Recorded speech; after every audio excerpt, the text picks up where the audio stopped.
Hello and welcome to Retake, and it's part two of the David Pleasance story, and this one's entitled Nothing to Lose, and it's a continuation of his life story from when he was a child, and he's now progressing through part of his career.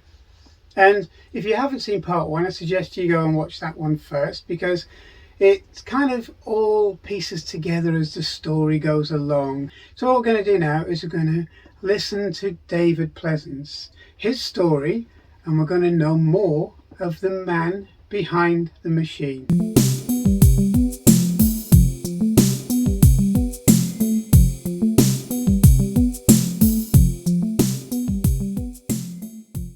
And so my life was bliss. Yeah. Anyway, I planned to not stop in England, just to stop long enough to touch base with my family, and then I was going to move on to Spain. Yeah. Anyway, I met who became my first wife. I met Sheila, and everything changed with that. And actually, we did go to Spain, but it was a bit of a disaster. I mean, she hated it. It was very early. This was in the very early 70s, and Spain wasn't then what it is now. Right. And of course, we went to Cordoba, which was very basic. In fact, I was ill there. I brushed my teeth with the water. Oh, right. Okay. And I was ill for 3 days. I could not leave the place. No. Right. Anyway, cut a long story short, we didn't stay there very long, which was disappointing for me. I did buy a new guitar while I was there, so that was okay. But anyway, one day, Sheila said to me, "I want you to get a real job." Right. And I should have said, "F you," I'm not. Because I wasn't making much money, but I wasn't in debt or anything. No. But I loved what I did. But anyway, I thought to myself, David, what can you do? You've got no skills apart from playing guitar. I wasn't trained to do anything, and I was in two minds. Anyway, one day, 2 or 3 days later, my life is full of coincidences, which is amazing. But one day, this guy walked into my dad's shop when I was there in the shop helping, and he said, "David," he said, "my name's Phil. Will you come and have a coffee with me?" I said, "Sure." Sat down. He said, "David," he said, "Look, I'm Phil." And he said, "I'm the manager of Practical Credit Services.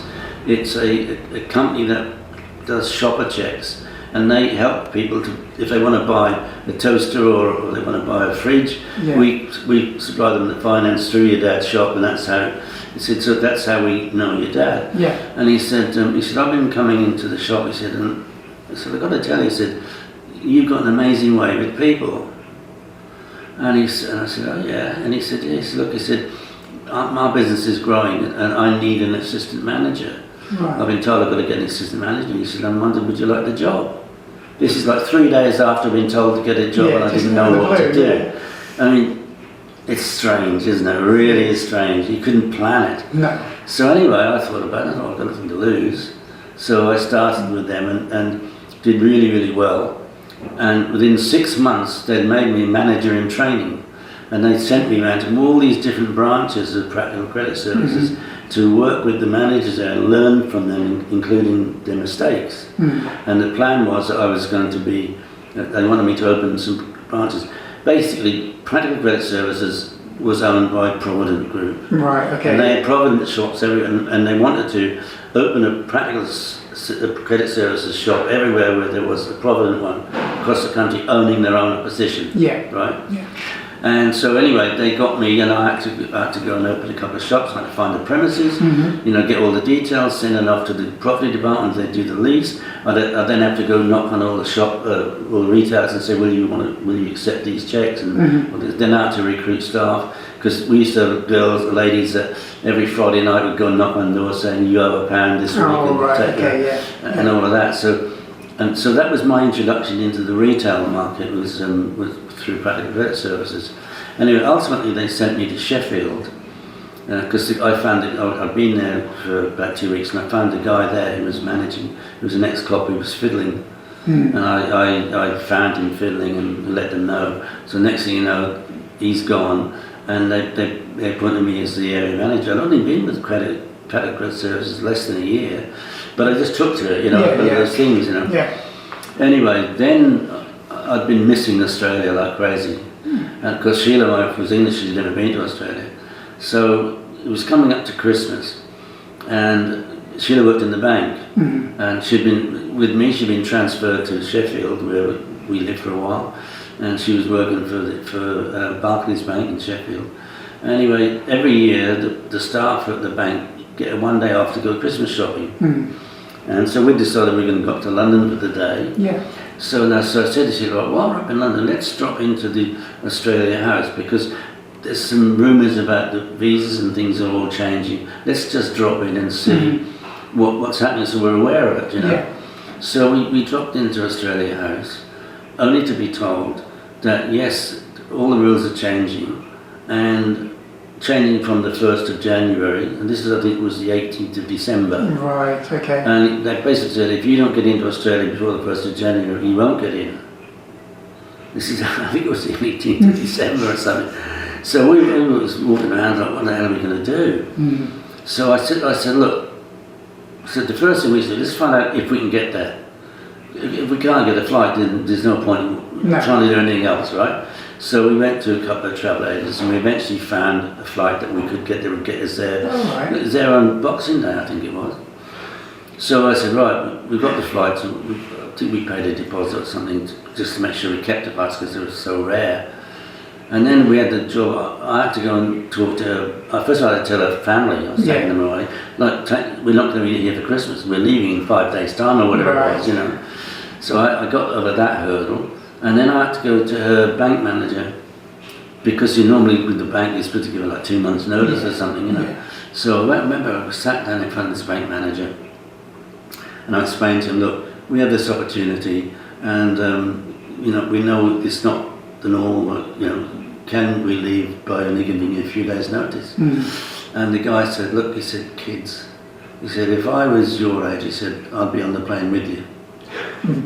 Right, he said, so don't worry about it, I'll sort everything out. So anyway, cut long story short, within a few days, we'd sold what little bits we had and moved to Australia. And my sister was out there, had been out. So we had something to go to.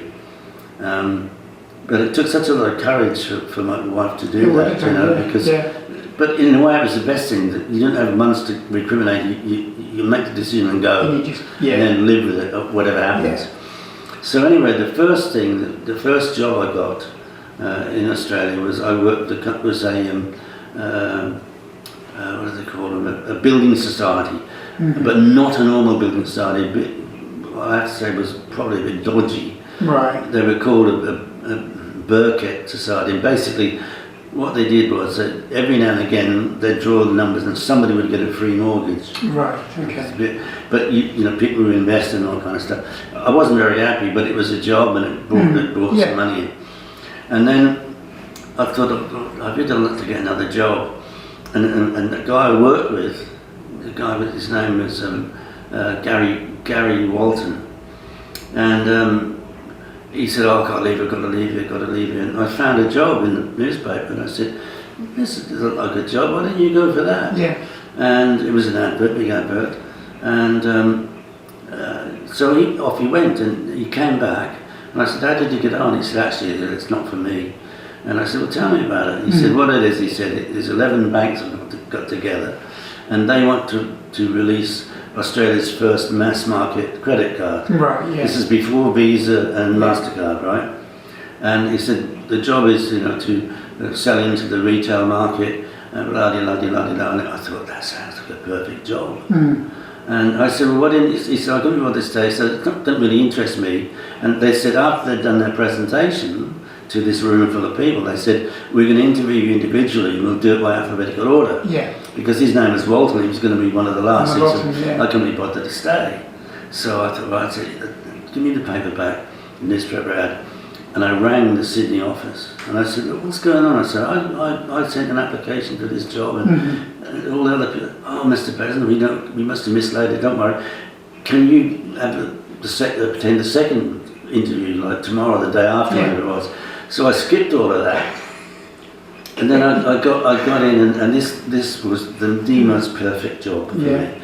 It was working for the banks. Mm-hmm. You had a brand new Ford Falcon car, Yeah. all expenses paid, a 1% mortgage because of the bank. Yeah. And imagine what that's worth. Yeah. A great salary, Mm-hmm. and I ended up being responsible for all the major retailers. Right. That was, all of the big department stores, Mm-hmm. groups and everything. And I had to sign them up. I had to train the staff how to take a credit card, how to look for fraud and all that kind of stuff, And we got to the point it was a massively successful launch. What the banks did is they sent all of their account holders a free card. Didn't ask you for approval, and that they just sent them to you. So everybody was using them very quickly. It was very successful. Once we'd done all the launch, I was one of only 4 permanent staff. All the rest of the staff, they were borrowed from the different banks. Oh, right. And they were borrowed, they were lent for 2 months, 6 months, 12 months, that sort of thing. But I was permanent staff, one of only 4. And when we'd done all the selling, then they got me work. They brought an American marketing expert over, and I was like his 2IC, and we're doing all of these. We were doing promotions in the retailers' windows and all that kind of thing. And so for me, I got this wonderful training. Anyway, the day came. I was doing really, really well there, and I had a long career there if I wanted it. But the day came, and I needed to advance my career. So what I decided to do was I thought, now I need to get into selling tangibles. Right. I've been selling intangibles, Yeah. credit services and bank card and stuff.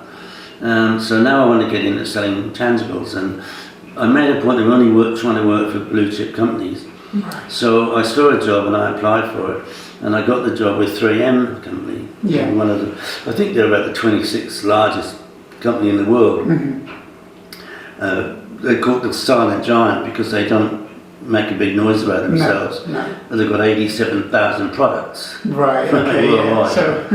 Anyway, the job I got with them was with their consumer division, and again looking after all the major retailers. And not only was I selling their range of products, but they said to me, look, we've got all these products, some of which are meant for industrial use. If you can find a commercial use, give us a proposal, and then if we could introduce them into the consumer market, it's another business for us. Yeah. And the first thing I did, they had a product called Nomad Mating, and an interesting product. What had happened was that the mafia in the United States, who were opening all of these casinos and nightclubs, they opened and spent a fortune, and then within a few weeks, the carpets were ruined. Right. Okay. And so they asked 3M to do some research, and 3M did this research.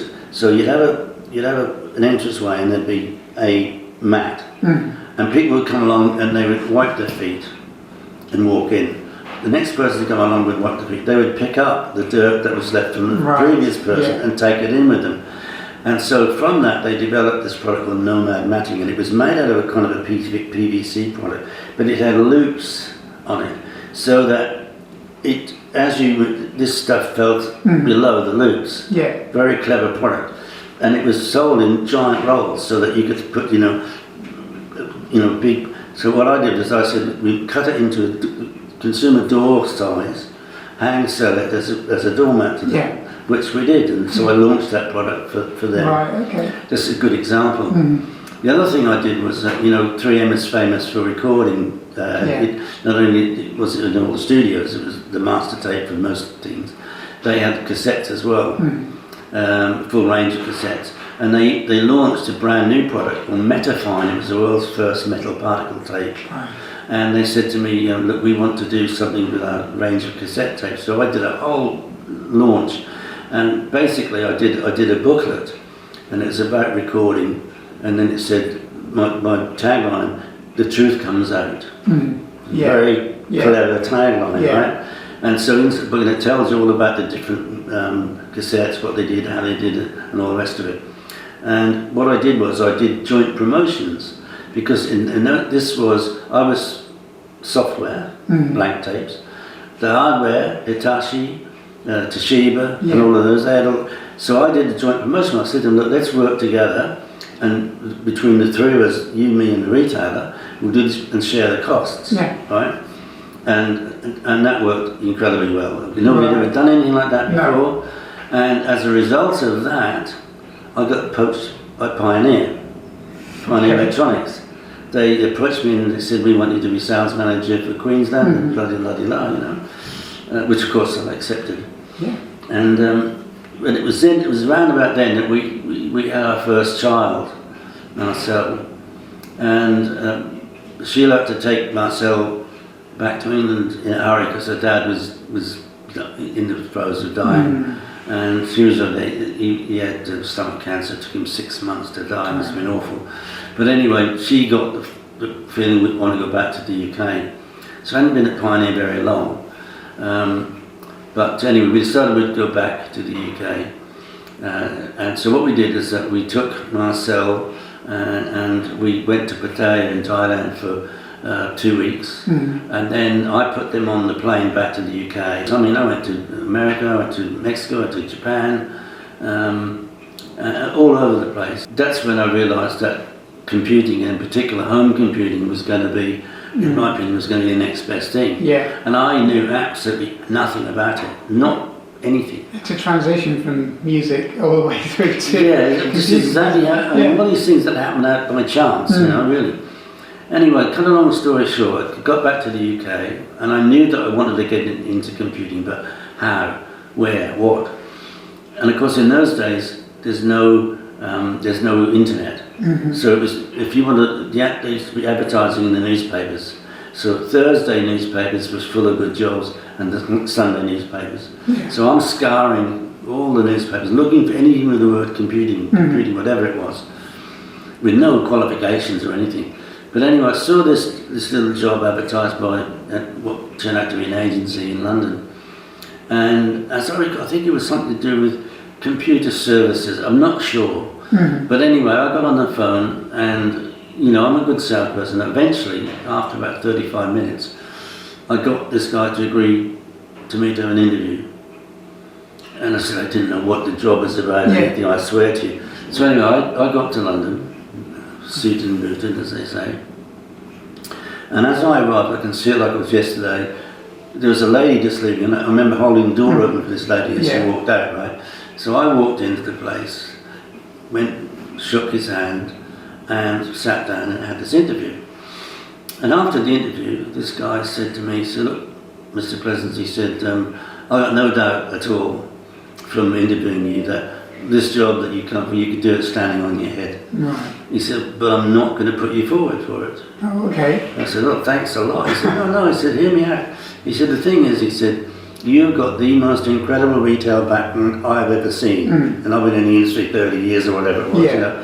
He said, as a professional recruitment consultant, it would be remiss of me not to give you a position that utilises your skills and your position. You know? So I got up to leave. He said, sit your backside down. He said, I can hardly believe this myself. He said, did you just see a lady leave just before? I said, yes, I did. He said, well, she's just given me a brief for a job that I think you would be absolutely perfect for. She said, I've not even had time to write this up, but just, you know, because you came straight. Anyway, he said, she works for a computer company, and they have a dilemma. They want to launch a business computer into the retail market, and they don't know, should they get a computer expert who knows nothing about retail, or a retail expert that knows nothing about computers. He said, and I said, absolutely, you've got to get a retail expert, because they know how to deal with the business. Learning a product is, you know, whether you're selling a fridge one week or kids' bicycle next, it doesn't matter. If you, so he said, and I think you'd be perfect for this job. And that was Commodore. Okay, so I hope you enjoyed part 2 of the David Pleasance story, Nothing to Lose.